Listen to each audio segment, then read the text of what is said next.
ಮಧ್ಯಂತರ ಬೇಲ್ ಸಿಕ್ಕರೂ ಕೂಡ ಆಪರೇಷನ್ ಮಾಡಿಸಿಲ್ಲ ಇಲ್ಲಿ ತನಕ. ಇಷ್ಟು ದಿನ ದರ್ಶನ್ ಸರ್ಜರಿ ಮಾಡಿಸಲಿಲ್ಲ ಏಕೆ ಅನ್ನೋದೇ ಪ್ರಶ್ನೆ. ಕೋರ್ಟ್ಗೆ ಕೊಟ್ಟ ವೈದ್ಯಕೀಯ ವರದಿಯಲ್ಲಿ ಹಾಗಾದ್ರೆ ಏನಿದೆ? ರಿಪಬ್ಲಿಕಾನದಲ್ಲಿ ಮೆಡಿಕಲ್ ರಿಪೋರ್ಟ್ನ ಎಕ್ಸ್ಕ್ಲೂಸಿವ್ ಮಾಹಿತಿಯನ್ನ ನಿಮ್ಮ ಮುಂದೆ ಇಡ್ತಾ ಇದ್ದೀವಿ. ಪ್ರಮುಖವಾಗಿ ಬೆನ್ನು ನೋವು. ಸಿ.ವಿ. ನಾಗೇಶ್ ಅವರ ಪ್ರಬಲ ವಾದ ಹೇಗಿತ್ತು ಅಂದ್ರೆ ತತ್ಕ್ಷಣಕ್ಕೆ ಸರ್ಜರಿ ಆಗಲೇಬೇಕು, ಇಲ್ಲ ಅಂದ್ರೆ ಒಂದು ಕಾಲು ಸ್ವಾಧೀನ ಕಳೆದುಕೊಳ್ಳಬಹುದು, ಲಕ್ವಾ ಹೊಡಿಬಹುದು ಅನ್ನುವಂತಹ ಪ್ರಬಲ ವಾದವನ್ನ ಮಂಡಿಸಿದ್ರು ಸಿ.ವಿ. ನಾಗೇಶ್. ಅದನ್ನ ಕನ್ಸಿಡರ್ ಮಾಡಿಯೇ ಮಧ್ಯಂತರ ಬೇಲ್ ಹೈಕೋರ್ಟ್ ನೀಡಿತ್ತು. ಮಧ್ಯಂತರ ಬೇಲ್ ಪಡೆದು ಇಷ್ಟು ದಿನ ಆದರೂ ಕೂಡ ಇಲ್ಲಿ ತನಕ ಸರ್ಜರಿ ಮಾಡಿಸಲಿಲ್ಲ ಯಾಕೆ ಅನ್ನೋದೇ ಪ್ರಶ್ನೆ. ಹಾಗಾಗಿ ಕೋರ್ಟ್ಗೆ ಸಲ್ಲಿಕೆ ಮಾಡಿರುವ ಮೆಡಿಕಲ್ ರಿಪೋರ್ಟ್ನಲ್ಲಿ ಹಾಗಾದ್ರೆ ಏನಿದೆ? ಆ ಕುರಿತ ಎಕ್ಸ್ಕ್ಲೂಸಿವ್ ಮಾಹಿತಿಯನ್ನ ರಿಪಬ್ಲಿಕಾನ ನಿಮ್ಮ ಮುಂದೆ ಇಡ್ತಾ ಇದೆ. ಸಹಜವಾಗಿ ಟೆನ್ಷನ್ ನಲ್ಲಿದ್ದಾರೆ ದರ್ಶನ್. ಒಂದ್ ಕಡೆ ಸರ್ಜರಿ ಅಂದ್ರೂ ಭಯ, ಸರ್ಜರಿ ಮಾಡಿಸ್ತಿದ್ರೆ ಎಲ್ಲಿ ಮಧ್ಯಂತರ ಬೇಲ್ ಕ್ಯಾನ್ಸಲ್ ಆಗ್ಬಿಡುತ್ತೋ ಅನ್ನುವಂಥ ಆತಂಕ ಇಷ್ಟು ದಿನಗಳಿಂದಲೂ ಕೂಡ ಕಾಡ್ತಾ ಇತ್ತು. ಮತ್ತೊಂದು ಕಡೆ ಗೃಹ ಇಲಾಖೆ ಆಲ್ರೆಡಿ ಪರ್ಮಿಷನ್ ಕೊಟ್ಟಿರೋದ್ರಿಂದ ಸುಪ್ರೀಂ ಕೋರ್ಟ್ ಮೆಟ್ಟಿಲೇರೋದಕ್ಕೂ ಕೂಡ ಎಸ್ಪಿಪಿ ಎಲ್ಲಾ ರೀತಿಯ ಸಿದ್ಧತೆ ಮಾಡ್ಕೊಳ್ತಾ ಇದ್ರು ಈ ಮಧ್ಯಂತರ ಬೇಲನ್ನ ಪ್ರಶ್ನೆ ಮಾಡಿ. ಅಂದ್ರೆ ಸರ್ಜರಿ ಮಾಡಿಸ್ಲಿಲ್ಲ, ಹಾಗಾಗಿ ಸುಪ್ರೀಂ ಮೆಟ್ಟಿಲೇರೋದಕ್ಕೂ ಕೂಡ ಸಿದ್ಧತೆಗಳಾಗ್ತಾ ಇತ್ತು.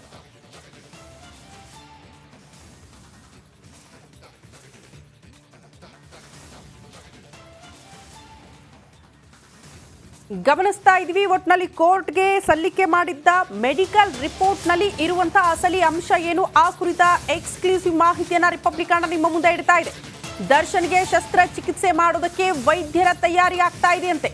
ಆದ್ರೆ ದಾಸನಿಗೆ ಕಾಡ್ತಾ ಇದೆ ಅಧಿಕ ರಕ್ತದೊತ್ತಡದ ಸಮಸ್ಯೆ. ಮಾನಸಿಕವಾಗಿ ದರ್ಶನ್ ಸಿದ್ಧರಿಲ್ಲ ಅನ್ನುವಂತ ಮಾಹಿತಿ ಸಿಗ್ತಾ ಇದೆ. ಆಪರೇಷನ್ಗೆ ರಕ್ತದೊತ್ತಡ ಸಮತೋಲನವಾಗಿರಬೇಕು. ದರ್ಶನ್ಗೆ ಕನ್ಸರ್ವೇಟಿವ್ ಟ್ರೀಟ್ಮೆಂಟ್ ಮುಂದುವರೆದಿದೆಯಂತೆ. ಫಿಸಿಯೋಥೆರಪಿ ಔಷಧಿಗಳಿಂದ ಸಮಸ್ಯೆ ನಿಯಂತ್ರಣದಲ್ಲಿದೆ ಅನ್ನೋದರ ಡೀಟೇಲ್ ಸಿಗ್ತಾ ಇದೆ. ಸಹಜವಾಗಿ ಆರಂಭದಿಂದಲೂ ಕೂಡ ನಾವು ಹೇಳ್ತಾ ಇದ್ವಿ, ಯಾವಾಗ ಅವರು ಆಸ್ಪತ್ರೆಗೆ ದಾಖಲಾದ್ರೂ ಸರ್ಜರಿ ಬೇಡ ಅನ್ನೋ ನಿಟ್ಟಿನಲ್ಲಿ ದರ್ಶನ್ ಅವರು ವೈದ್ಯರ ಬಳಿ ಹೇಳ್ಕೊಳ್ತಾ ಇದ್ರಂತೆ. ಸರ್ಜರಿ ಮಾಡಿಸ್ಕೊಂಡ್ರೆ ಬೇರೆ ಬೇರೆ ರೀತಿಯ ಸಮಸ್ಯೆ, ನಂತರ ಸಿನಿಮಾ ಶೂಟಿಂಗ್ ಅಲ್ಲೂ ಕೂಡ ಈ ಸ್ಟಂಟ್ ಸೀನ್ಗಳಲ್ಲಿ ಕಾಣಿಸ್ಕೊಳ್ಳಕ್ಕಾಗಲ್ಲ, ಮಾಡಕ್ಕಾಗಲ್ಲ ಅನ್ನುವಂಥ ಆತಂಕ. ಬಟ್ ಈಗ ಅಧಿಕ ರಕ್ತದೊತ್ತಡದ ಸಮಸ್ಯೆಯಿಂದಲೂ ಕೂಡ ಬಳಲುತ್ತಿದ್ದಾರೆ ನಟ ದರ್ಶನ್. ಹಾಗಾಗಿ ಸರ್ಜರಿ ಬೇಡ ಅಂತ ಹೇಳ್ತಿದ್ದಾರೆ ಅನ್ನುವಂಥ ವಿಚಾರ ಕೂಡ ಗೊತ್ತಾಗ್ತಿದೆ.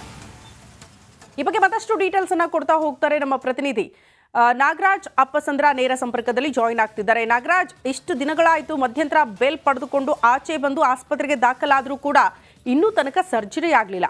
ಸರ್ಜರಿ ಆಗದಿದ್ರೆ ಅವ್ರಿಗೆ ಸಮಸ್ಯೆ ಆಗುತ್ತೆ ಅನ್ನೋದು ಒಂದು, ಸರ್ಜರಿ ಮಾಡ್ಕೊಳ್ಳೋದಕ್ಕೂ ಕೂಡ ಒಂದಷ್ಟು ಅಡೆತಡೆಗಳಾಗ್ತಾ ಇದೆ ಅನ್ನುವಂಥ ವಿಚಾರ. ಡೀಟೇಲ್ಸ್ ಅನ್ನ ಕೊಡ್ತಾ ಹೋಗೋದಾದ್ರೆ ಶ್ರುತಿ, ಏನು ನನಗೆ ಕೂಡಲೇ ಶಸ್ತ್ರಚಿಕಿತ್ಸೆ ಆಗಬೇಕು, ಹೀಗಾಗಿಯೇ ಒಂದು ಮಧ್ಯಂತರ ಜಾಮೀನು ಬೇಕು ಅಂತಂತೇಳಿ ಒಂದು ಆರೋಗ್ಯ ಕಾರಣಗಳನ್ನು ನೀಡಿ ಹೈಕೋರ್ಟ್ ಏಕಸದಸ್ಯ ಪೀಠದಿಂದ ಮಧ್ಯಂತರ ಜಾಮೀನನ್ನು ಪಡೆದುಕೊಂಡಿದ್ದಂಥ ನಟ ದರ್ಶನ್ ಏನು ಮಧ್ಯಂತರ ಜಾಮೀನು 6 ವಾರಗಳಿಗೆ ಪಡೆದು ಅದರಲ್ಲಿ 3 ವಾರ ಈಗಾಗಲೇ ಮುಕ್ತಾಯ ಆಗಿದ್ರು, ಇನ್ನೂ ಆಪರೇಷನ್ ಯಾಕೆ ಮಾಡಿಸ್ಕೊಂಡಿಲ್ಲ ಅನ್ನೋ ಒಂದು ಪ್ರಶ್ನೆ ಇತ್ತು.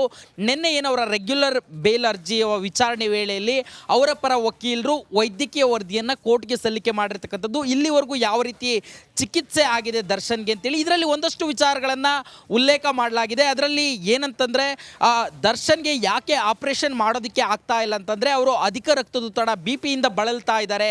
ಸಾಮಾನ್ಯವಾಗಿ ಯಾವುದೇ ಆಪರೇಷನ್ ಆಗಬೇಕಾದ್ರೆ ಒಬ್ಬ ವ್ಯಕ್ತಿಗೆ BP, ಶುಗರ್ ಇವೆಲ್ಲವೂ ನಾರ್ಮಲಲ್ಲಿ ಇರಬೇಕಾಗುತ್ತೆ. ಆದರೆ ಅದು ದರ್ಶನ್ಗೆ ಸಾಧ್ಯ ಆಗ್ತಾ ಇಲ್ಲ, ಅವರ ರಕ್ತದೊತ್ತಡ ಜಾಸ್ತಿ ಇದೆ ಅನ್ನೋ ಒಂದು ಮಾಹಿತಿಯನ್ನು ಕೋರ್ಟ್ಗೆ ಆಸ್ಪತ್ರೆಯಿಂದ ಸಲ್ಲಿಕೆ ಆಗಿರ್ತಕ್ಕಂಥ ವೈದ್ಯಕೀಯ ವರದಿಯಲ್ಲಿ ಉಲ್ಲೇಖ ಮಾಡಿರ್ತಕ್ಕಂಥದ್ದು. ಆದರೆ ಇರ್ತಕ್ಕಂಥ ಪ್ರಶ್ನೆ ಏನಂತಂದರೆ ಇಲ್ಲಿ ಯಾವ ರೀತಿ ಕೋರ್ಟ್ ಇದನ್ನು ಪರಿಗಣನೆಗೆ ತೆಗೆದುಕೊಳ್ಳುತ್ತೆ. ಯಾಕಂತಂದರೆ ನೀವು ಅಷ್ಟು ಕಟ್ಟುನಿಟ್ಟಾಗಿ ಹೇಳಿದ್ರೆ ಅವರಿಗೆ ಕೂಡಲೇ ಒಂದು ಆಪರೇಷನ್ ಮಾಡಲೇ ಬಿಡಬೇಕು ಅಂತಂತೇಳಿ ಕೋರ್ಟ್ನಲ್ಲಿ ವಾದ ಮಾಡಿ ಮಧ್ಯಂತರ ಜಾಮೀನು ಪಡೆದುಕೊಂಡ್ರಿ. ಆದರೆ ಈಗ ಅವ್ರಿಗೆ ರಕ್ತದೊತ್ತಡ ಜಾಸ್ತಿ ಇದೆ, ಅವ್ರಿಗೆ ಆಪರೇಷನ್ ಮಾಡೋಕ್ಕಾಗ್ತಾ ಇಲ್ಲ ಅಂತಂತೇಳಿ ಸಬೂಬು ಹೇಳ್ತಾ ಇದ್ದೀರಿ ಅಂತೇಳಿ ಪರಿಗಣನೆಗೆ ತೆಗೆದುಕೊಳ್ಳುತ್ತಾ, ಅಥವಾ ಮೆಡಿಕಲ್ ಗ್ರೌಂಡ್ಸ್ ಇಲ್ಲ ಹೌದು ಇದನ್ನು ಅಕ್ಸೆಪ್ಟ್ ಮಾಡ್ಕೊಳ್ಬೋದು ಅಂತ ಪರಿಗಣನೆಗೆ ತೆಗೆದುಕೊಳ್ಳುತ್ತಾ ಅನ್ನೋದನ್ನು ಕಾದು ನೋಡಬೇಕಾಗಿರ್ತಕ್ಕಂಥದ್ದು. 26ನೇ ತಾರೀಕಿಗೆ ಈ ಎಲ್ಲ ವಿಚಾರಗಳು ಚರ್ಚೆ ಆಗುವಂಥದ್ದು.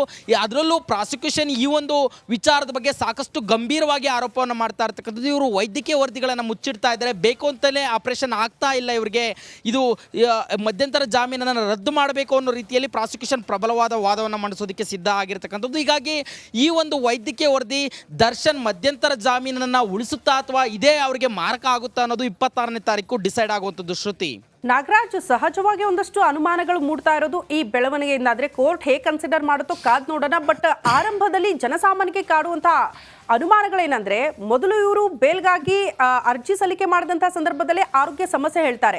ಆಗಲೇ ಅವರು MRI ಸ್ಕ್ಯಾನಿಂಗು ಬೇರೆ ಬೇರೆ ಸ್ಕ್ಯಾನಿಂಗ್ ರಿಪೋರ್ಟ್ಗಳನ್ನ ಕೂಡ ಸಬ್ಮಿಟ್ ಮಾಡಿದ್ರು. ಅದರಲ್ಲಿ ಅದು ಉಲ್ಲೇಖ ಆಗಿರಲಿಲ್ಲ ಅನ್ನೋದು ಪ್ರಶ್ನೆ. ಮತ್ತೊಂದು ಕಡೆ ಸುಪ್ರೀಂ ಕೋರ್ಟ್ಗೆ ಯಾವಾಗ ಗೃಹ ಇಲಾಖೆ ಸೂಚನೆ ಕೊಡ್ತೋ SPP ತಯಾರಿ ಮಾಡ್ಕೊಳ್ತಿದ್ದಾರೆ ಅಂತ ಆಯ್ತು, ಅದರಿಂದ ತಪ್ಪಿಸಿಕೊಳ್ಳೋ ನಿಟ್ಟಿನಲ್ಲೂ ಕೂಡ ಈ ರೀತಿ ವೈದ್ಯಕೀಯ ರಿಪೋರ್ಟ್ ಸಿದ್ಧಗೊಳ್ತಾ ಅನ್ನುವಂಥ ಅನುಮಾನ. ಖಂಡಿತ ಶ್ರುತಿ, ಯಾಕಂತಂದ್ರೆ ದರ್ಶನ್ ಅವರ ನಡೆ ಏನಿದೆ 6 ವಾರಗಳ ಕಾಲ ಒಂದು ಮಧ್ಯಂತರ ಜಾಮೀನನ್ನು ಪಡೆದುಕೊಂಡು ಕೂಡಲೇ ಆಪರೇಷನ್ ಮಾಡಿಸ್ಕೊಳ್ತಾರೆ ಅಂತೇಳಿ ಎಲ್ಲರೂ ಎಕ್ಸ್ಪೆಕ್ಟ್ ಮಾಡಿದ್ರು. ಆದರೆ ಈಗ ಬದಲಾಗ್ತಾ ಇರತಕ್ಕಂಥ ವರ್ಷಗಳಿರ್ಬೋದು ಅಥವಾ BP ಬ್ಲಡ್ ಪ್ರೆಷರ್ ಇರ್ಬೋದು. ಯಾಕಂತಂದ್ರೆ ಏನು ವಿಮ್ಸಿಂದ ಒಂದು ವರದಿಯನ್ನು ಕೊಡ್ತಾರೆ ಮೊದಲಿಗೆ ಕೋರ್ಟ್ಗೆ, ಅದರಲ್ಲಿ ಈಗ ಕೂಡಲೇ ಆಪರೇಷನ್ ಆಗಬೇಕು ಅಂತಂತೇಳಿ ಉಲ್ಲೇಖ ಮಾಡಿರಲ್ಲ, ಬಟ್ ಆಪರೇಷನ್ ಅನಿವಾರ್ಯ ಅಂತಂತೇಳಿ ಹೇಳಲಾಗಿರುತ್ತೆ. ಆದರೆ ಇವರಿಗೆ BP ಅಥವಾ ಶುಗರ್ ಇನ್ಯಾವುದೇ ರೀತಿಯ ಕಾಯಿಲೆಗಳಿಂದ ಬಳಲ್ತಾ ಇದ್ದಾರೆ, ಇವ್ರಿಗೆ ಆಪರೇಷನ್ ಮಾಡೋಕ್ಕೆ ಆಗದೇ ಇರೋ ಸ್ಥಿತಿ ಇದೆ. ಇದಕ್ಕೆ ಒಂದಷ್ಟು ಕಾಲ ಚಿಕಿತ್ಸೆಯನ್ನು ಪಡೆದುಕೊಂಡು ಇವ್ರ ನಂತರ ಆಪರೇಷನ್ ಮಾಡಿಸ್ಬೇಕಂತೇಳಿ ಎಲ್ಲೂ ಉಲ್ಲೇಖ ಮಾಡಿರಲ್ಲ. ಈಗ ಇಲ್ಲಿ BGSಗೆ ಸೇರ್ಪಡೆಯಾದ ಬಳಿಕ ಇವ್ರಿಗೆ ಆಪರೇಷನ್ ಮಾಡೋದಕ್ಕೆ ಇವ್ರಿಗೆ ರಕ್ತದೊತ್ತಡ ಸಮಸ್ಯೆಯಾಗಿ ಕಾಡ್ತಾ ಇದೆ ಅನ್ನೋ ಒಂದು ಅಂಶವನ್ನು ಮುಂದಿಟ್ಟಿದ್ದಾರೆ. ಇದು ನೋಡ್ತಾ ಇದ್ರೆ ಎಲ್ಲೋ ಒಂದು ಕಡೆ ಏನು ಇವರು ಆಪರೇಷನ್ನಿಂದನೂ ತಪ್ಪಿಸ್ಕೊಳ್ಳೋದಕ್ಕೆ ಮತ್ತು ಮಧ್ಯಂತರ ಜಾಮೀನು ಎರಡನ್ನೂ ಮುಂದುವರಿಸೋದಕ್ಕೆ, ಎರಡರಿಂದನೂ ಬಚಾವಾಗೋದಕ್ಕೆ ವೈದ್ಯಕೀಯ ವರದಿಯನ್ನು ಕೊಟ್ಟಿರೋ ರೀತಿ ಮೇಲ್ನೋಟಕ್ಕೆ ಕಾಣಿಸ್ತಾ ಇರ್ತಕ್ಕಂಥದ್ದು. ಆದರೆ ಅಲ್ಟಿಮೇಟ್ಲಿ ಕೋರ್ಟ್ ಈ ವಿಚಾರವನ್ನು ಯಾವ ರೀತಿ ಪರಿಗಣನೆಗೆ ತೆಗೆದುಕೊಳ್ಳುತ್ತೆ? ಯಾಕಂತಂದ್ರೆ ಆಪರೇಷನ್ ಅಷ್ಟು ತುರ್ತಾಗಿ ಆಗಬೇಕು ಅಂತೇಳಿ ಜಾಮೀನನ್ನು ಕೇಳಿದ್ರಿ, ಈಗ ಈ ರೀತಿಯ ಕಾರಣಗಳನ್ನು ನಡೀತಾ ಇದ್ರಿ. ಒಂದು ವೇಳೆ ಮೆಡಿಕಲ್ ಗ್ರೌಂಡ್ಸ್ ಹೌದು ಈ ರೀತಿಯೂ ವೈದ್ಯಕೀಯದಲ್ಲಿ ಆಗುತ್ತೆ ಅಂತೇಳಿ ಕನ್ಸಿಡರ್ ಮಾಡಿದ್ದಾದರೆ ಅವರು ಸೇಫ್ ಆಗ್ತಾರೆ. ಒಂದು ವೇಳೆ ಇದನ್ನು ಕನ್ಸಿಡರ್ ಮಾಡದೆ ನೀವು ಜುಡಿಷಿಯಲ್ ಕಸ್ಟಡಿಯಲ್ಲೇ ಇದ್ಕೊಂಡು ಚಿಕಿತ್ಸೆಯನ್ನು ಪಡೆದುಕೊಳ್ಳಿ, ರಕ್ತದೊತ್ತಡಕ್ಕೆ ಸಂಬಂಧಿಸಿದಂಥ ಚಿಕಿತ್ಸೆಯನ್ನು ಪಡೆದುಕೊಳ್ಳಿ, ಇದು ಅದರಲ್ಲಿ ಜುಡಿಷಿಯಲ್ ಕಸ್ಟಡಿಯಲ್ಲೂ ಸಾಧ್ಯ ಅಂತೇಳಿ ಪರಿಗಣನೆಗೆ ತೆಗೆದುಕೊಂಡಿದ್ದೆ ಆದರೆ ಅವರ ಒಂದು ಮಧ್ಯಂತರ ಜಾಮೀನು ಯಾವುದೇ ಕ್ಷಣದಲ್ಲಿ ಬೇಕಾದರೂ ರದ್ದಾಗುವ ಸಾಧ್ಯತೆ ಇರತಕ್ಕಂಥದ್ದು. ಶ್ರುತಿ. ಓಕೆ ನಾಗರಾಜ್, ಧನ್ಯವಾದಗಳು ತಮ್ಮೆಲ್ಲ ಮಾಹಿತಿಗೆ.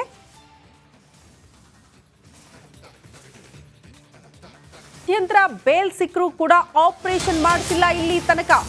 ಇಷ್ಟು ದಿನ ದರ್ಶನ್ ಸರ್ಜರಿ ಮಾಡಿಸ್ಲಿಲ್ಲ ಏಕೆ ಅನ್ನೋದೇ ಪ್ರಶ್ನೆ. ಕೋರ್ಟ್ಗೆ ಕೊಟ್ಟ ವೈದ್ಯಕೀಯ ವರದಿಯಲ್ಲಿ ಹಾಗಾದ್ರೆ ಏನಿದೆ? ರಿಪಬ್ಲಿಕಾನದಲ್ಲಿ ಮೆಡಿಕಲ್ ರಿಪೋರ್ಟ್ನ ಎಕ್ಸ್ಕ್ಲೂಸಿವ್ ಮಾಹಿತಿಯನ್ನ ನಿಮ್ಮ ಮುಂದೆ ಇಡ್ತಾ ಇದ್ದೀವಿ. ಪ್ರಮುಖವಾಗಿ ಬೆನ್ನು ನೋವು. CV ನಾಗೇಶ್ ಅವರ ಪ್ರಬಲ ವಾದ ಹೇಗಿತ್ತು ಅಂದ್ರೆ ತತ್ಕ್ಷಣಕ್ಕೆ ಸರ್ಜರಿ ಆಗಲೇಬೇಕು, ಇಲ್ಲ ಅಂದ್ರೆ ಒಂದು ಕಾಲು ಸ್ವಾಧೀನ ಕಳೆದುಕೊಳ್ಳಬಹುದು, ಲಕ್ವಾ ಹೊಡಿಬಹುದು ಅನ್ನುವಂತಹ ಪ್ರಬಲ ವಾದವನ್ನ ಮಂಡಿಸಿದ್ರು CV ನಾಗೇಶ್. ಅದನ್ನ ಕನ್ಸಿಡರ್ ಮಾಡಿಯೇ ಮಧ್ಯಂತರ ಬೇಲ್ ಹೈಕೋರ್ಟ್ ನೀಡಿತ್ತು.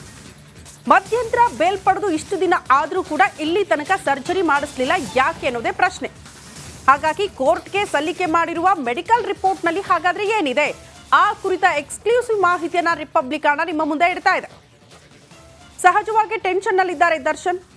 ಒಂದ್ ಕಡೆ ಸರ್ಜರಿ ಅಂದ್ರೂ ಭಯ, ಸರ್ಜರಿ ಮಾಡಿಸ್ತಿದ್ರೆ ಎಲ್ಲಿ ಮಧ್ಯಂತರ ಬೇಲ್ ಕ್ಯಾನ್ಸಲ್ ಆಗ್ಬಿಡುತ್ತೋ ಅನ್ನುವಂಥ ಆತಂಕ ಇಷ್ಟು ದಿನಗಳಿಂದಲೂ ಕೂಡ ಕಾಡ್ತಾ ಇತ್ತು. ಮತ್ತೊಂದು ಕಡೆ ಗೃಹ ಇಲಾಖೆ ಆಲ್ರೆಡಿ ಪರ್ಮಿಷನ್ ಕೊಟ್ಟಿರೋದ್ರಿಂದ ಸುಪ್ರೀಂ ಕೋರ್ಟ್ ಮೆಟ್ಟಿಲೇರೋದಕ್ಕೂ ಕೂಡ SPP ಎಲ್ಲಾ ರೀತಿಯ ಸಿದ್ಧತೆ ಮಾಡ್ಕೊಳ್ತಾ ಇದ್ರು ಈ ಮಧ್ಯಂತರ ಬೇಲನ್ನ ಪ್ರಶ್ನೆ ಮಾಡಿ. ಅಂದ್ರೆ ಸರ್ಜರಿ ಮಾಡಿಸ್ಲಿಲ್ಲ, ಹಾಗಾಗಿ ಸುಪ್ರೀಂ ಮೆಟ್ಟಿಲೇರೋದಕ್ಕೂ ಕೂಡ ಸಿದ್ಧತೆಗಳಾಗ್ತಾ ಇತ್ತು.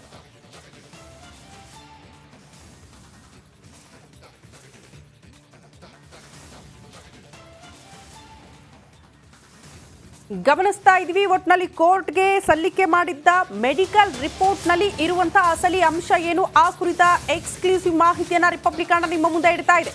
ದರ್ಶನ್ಗೆ ಶಸ್ತ್ರಚಿಕಿತ್ಸೆ ಮಾಡೋದಕ್ಕೆ ವೈದ್ಯರ ತಯಾರಿ ಆಗ್ತಾ ಇದೆ ಅಂತೆ. ಆದ್ರೆ ದಾಸನಿಗೆ ಕಾಡ್ತಾ ಇದೆ ಅಧಿಕ ರಕ್ತದೊತ್ತಡದ ಸಮಸ್ಯೆ. ಮಾನಸಿಕವಾಗಿ ದರ್ಶನ್ ಸಿದ್ಧರಿಲ್ಲ ಅನ್ನುವಂತ ಮಾಹಿತಿ ಸಿಗ್ತಾ ಇದೆ. ಆಪರೇಷನ್ಗೆ ರಕ್ತದೊತ್ತಡ ಸಮತೋಲನವಾಗಿರಬೇಕು. ದರ್ಶನ್ಗೆ ಕನ್ಸರ್ವೇಟಿವ್ ಟ್ರೀಟ್ಮೆಂಟ್ ಮುಂದುವರೆದಿದೆಯಂತೆ. ಫಿಸಿಯೋಥೆರಪಿ ಔಷಧಿಗಳಿಂದ ಸಮಸ್ಯೆ ನಿಯಂತ್ರಣದಲ್ಲಿದೆ ಅನ್ನೋದರ ಡೀಟೇಲ್ ಸಿಗ್ತಾ ಇದೆ. ಸಹಜವಾಗಿ ಆರಂಭದಿಂದಲೂ ಕೂಡ ನಾವು ಹೇಳ್ತಾ ಇದ್ವಿ, ಯಾವಾಗ ಅವರು ಆಸ್ಪತ್ರೆಗೆ ದಾಖಲಾದ್ರೂ ಸರ್ಜರಿ ಬೇಡ ಅನ್ನೋ ನಿಟ್ಟಿನಲ್ಲಿ ದರ್ಶನ್ ಅವರು ವೈದ್ಯರ ಬಳಿ ಹೇಳ್ಕೊಳ್ತಾ ಇದ್ರಂತೆ. ಸರ್ಜರಿ ಮಾಡಿಸ್ಕೊಂಡ್ರೆ ಬೇರೆ ಬೇರೆ ರೀತಿಯ ಸಮಸ್ಯೆ, ನಂತರ ಸಿನಿಮಾ ಶೂಟಿಂಗಲ್ಲೂ ಕೂಡ ಈ ಸ್ಟಂಟ್ ಸೀನ್ಗಳಲ್ಲಿ ಕಾಣಿಸ್ಕೊಳ್ಳೋಕ್ಕಾಗಲ್ಲ, ಮಾಡೋಕ್ಕಾಗಲ್ಲ ಅನ್ನುವಂಥ ಆತಂಕ. ಬಟ್ ಈಗ ಅಧಿಕ ರಕ್ತದೊತ್ತಡದ ಸಮಸ್ಯೆಯಿಂದಲೂ ಕೂಡ ಬಳಲುತ್ತಿದ್ದಾರೆ ನಟ ದರ್ಶನ್. ಹಾಗಾಗಿ ಸರ್ಜರಿ ಬೇಡ ಅಂತ ಹೇಳ್ತಿದ್ದಾರೆ ಅನ್ನುವಂಥ ವಿಚಾರ ಕೂಡ ಗೊತ್ತಾಗ್ತಿದೆ. ಈ ಬಗ್ಗೆ ಮತ್ತಷ್ಟು ಡೀಟೇಲ್ಸ್ ಅನ್ನ ಕೊಡ್ತಾ ಹೋಗ್ತಾರೆ ನಮ್ಮ ಪ್ರತಿನಿಧಿ ನಾಗರಾಜ್ ಅಪ್ಪಸಂದ್ರ ನೇರ ಸಂಪರ್ಕದಲ್ಲಿ ಜಾಯಿನ್ ಆಗ್ತಿದ್ದಾರೆ. ನಾಗರಾಜ್, ಇಷ್ಟು ದಿನಗಳಾಯಿತು ಮಧ್ಯಂತರ ಬೇಲ್ ಪಡೆದುಕೊಂಡು ಆಚೆ ಬಂದು ಆಸ್ಪತ್ರೆಗೆ ದಾಖಲಾದರೂ ಕೂಡ ಇನ್ನೂ ತನಕ ಸರ್ಜರಿ ಆಗಲಿಲ್ಲ. ಸರ್ಜರಿ ಆಗದಿದ್ರೆ ಅವ್ರಿಗೆ ಸಮಸ್ಯೆ ಆಗುತ್ತೆ ಅನ್ನೋದು ಒಂದು, ಸರ್ಜರಿ ಮಾಡ್ಕೊಳ್ಳೋದಕ್ಕೂ ಕೂಡ ಒಂದಷ್ಟು ಅಡೆತಡೆಗಳಾಗ್ತಾ ಇದೆ ಅನ್ನುವಂಥ ವಿಚಾರ. ಡೀಟೇಲ್ಸ್ ಅನ್ನ ಕೊಡ್ತಾ ಹೋಗೋದಾದ್ರೆ ಶ್ರುತಿ ಏನು ನನಗೆ ಕೂಡಲೇ ಶಸ್ತ್ರಚಿಕಿತ್ಸೆ ಆಗಬೇಕು, ಹೀಗಾಗಿಯೇ ಒಂದು ಮಧ್ಯಂತರ ಜಾಮೀನು ಬೇಕು ಅಂತಂತೇಳಿ ಒಂದು ಆರೋಗ್ಯ ಕಾರಣಗಳನ್ನು ನೀಡಿ ಹೈಕೋರ್ಟ್ ಏಕಸದಸ್ಯ ಪೀಠದಿಂದ ಮಧ್ಯಂತರ ಜಾಮೀನನ್ನು ಪಡೆದುಕೊಂಡಿದ್ದಂಥ ನಟ ದರ್ಶನ್ ಏನು ಮಧ್ಯಂತರ ಜಾಮೀನು 6 ವಾರಗಳಿಗೆ ಪಡೆದು ಅದರಲ್ಲಿ 3 ವಾರ ಈಗಾಗಲೇ ಮುಕ್ತಾಯ ಆಗಿದ್ರು, ಇನ್ನೂ ಆಪರೇಷನ್ ಯಾಕೆ ಮಾಡಿಸ್ಕೊಂಡಿಲ್ಲ ಅನ್ನೋ ಒಂದು ಪ್ರಶ್ನೆ ಇತ್ತು.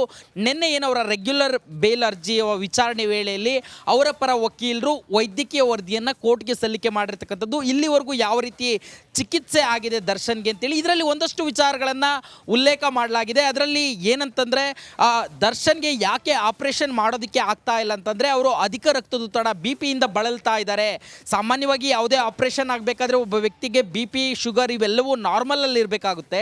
ಆದರೆ ಅದು ದರ್ಶನ್ಗೆ ಸಾಧ್ಯ ಆಗ್ತಾ ಇಲ್ಲ, ಅವರ ರಕ್ತದೊತ್ತಡ ಜಾಸ್ತಿ ಇದೆ ಅನ್ನೋ ಒಂದು ಮಾಹಿತಿಯನ್ನು ಕೋರ್ಟ್ಗೆ ಏನು ಆಸ್ಪತ್ರೆಯಿಂದ ಸಲ್ಲಿಕೆ ಆಗಿರ್ತಕ್ಕಂಥ ವೈದ್ಯಕೀಯ ವರದಿಯಲ್ಲಿ ಉಲ್ಲೇಖ ಮಾಡಿರ್ತಕ್ಕಂಥದ್ದು. ಆದರೆ ಇರ್ತಕ್ಕಂಥ ಪ್ರಶ್ನೆ ಏನಂತಂದರೆ ಇಲ್ಲಿ ಯಾವ ರೀತಿ ಕೋರ್ಟ್ ಇದನ್ನು ಪರಿಗಣನೆಗೆ ತೆಗೆದುಕೊಳ್ಳುತ್ತೆ. ಯಾಕಂತಂದರೆ ನೀವು ಅಷ್ಟು ಕಟ್ಟುನಿಟ್ಟಾಗಿ ಹೇಳಿದ್ರೆ ಅವರಿಗೆ ಕೂಡಲೇ ಒಂದು ಆಪರೇಷನ್ ಮಾಡಲೇ ಬಿಡಬೇಕು ಅಂತಂತೇಳಿ ಕೋರ್ಟ್ನಲ್ಲಿ ವಾದ ಮಾಡಿ ಮಧ್ಯಂತರ ಜಾಮೀನು ಪಡೆದುಕೊಂಡ್ರಿ. ಆದರೆ ಈಗ ಅವ್ರಿಗೆ ರಕ್ತದೊತ್ತಡ ಜಾಸ್ತಿ ಇದೆ, ಅವ್ರಿಗೆ ಆಪರೇಷನ್ ಮಾಡೋಕ್ಕಾಗ್ತಾ ಇಲ್ಲ ಅಂತಂತೇಳಿ ಸಬೂಬ ಹೇಳ್ತಾ ಇದ್ದೀರಿ ಅಂತೇಳಿ ಪರಿಗಣನೆಗೆ ತೆಗೆದುಕೊಳ್ಳುತ್ತಾ, ಅಥವಾ ಮೆಡಿಕಲ್ ಗ್ರೌಂಡ್ಸ್ ಇಲ್ಲ ಹೌದು ಇದನ್ನು ಅಕ್ಸೆಪ್ಟ್ ಮಾಡ್ಕೊಳ್ಬೋದು ಅಂತ ಪರಿಗಣನೆಗೆ ತೆಗೆದುಕೊಳ್ಳುತ್ತಾ ಅನ್ನೋದನ್ನು ಕಾದು ನೋಡಬೇಕಾಗಿರ್ತಕ್ಕಂಥದ್ದು. 26ನೇ ತಾರೀಕಿಗೆ ಈ ಎಲ್ಲ ವಿಚಾರಗಳು ಚರ್ಚೆ ಆಗುವಂಥದ್ದು.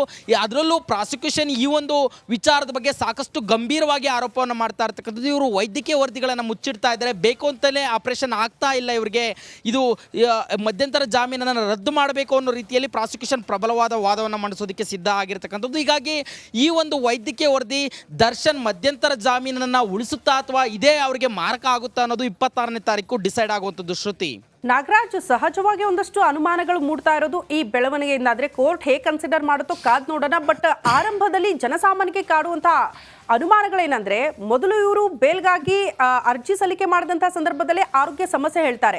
ಆಗಲೇ ಅವರು MRI ಸ್ಕ್ಯಾನಿಂಗು ಬೇರೆ ಬೇರೆ ಸ್ಕ್ಯಾನಿಂಗ್ ರಿಪೋರ್ಟ್ಗಳನ್ನ ಕೂಡ ಸಬ್ಮಿಟ್ ಮಾಡಿದ್ರು, ಅದರಲ್ಲಿ ಅದು ಉಲ್ಲೇಖ ಆಗಿರಲಿಲ್ಲ ಅನ್ನೋದು ಪ್ರಶ್ನೆ. ಮತ್ತೊಂದು ಕಡೆ ಸುಪ್ರೀಂ ಕೋರ್ಟ್ಗೆ ಯಾವಾಗ ಗೃಹ ಇಲಾಖೆ ಸೂಚನೆ ಕೊಡ್ತೋ SPP ತಯಾರಿ ಮಾಡ್ಕೊಳ್ತಿದ್ದಾರೆ ಅಂತ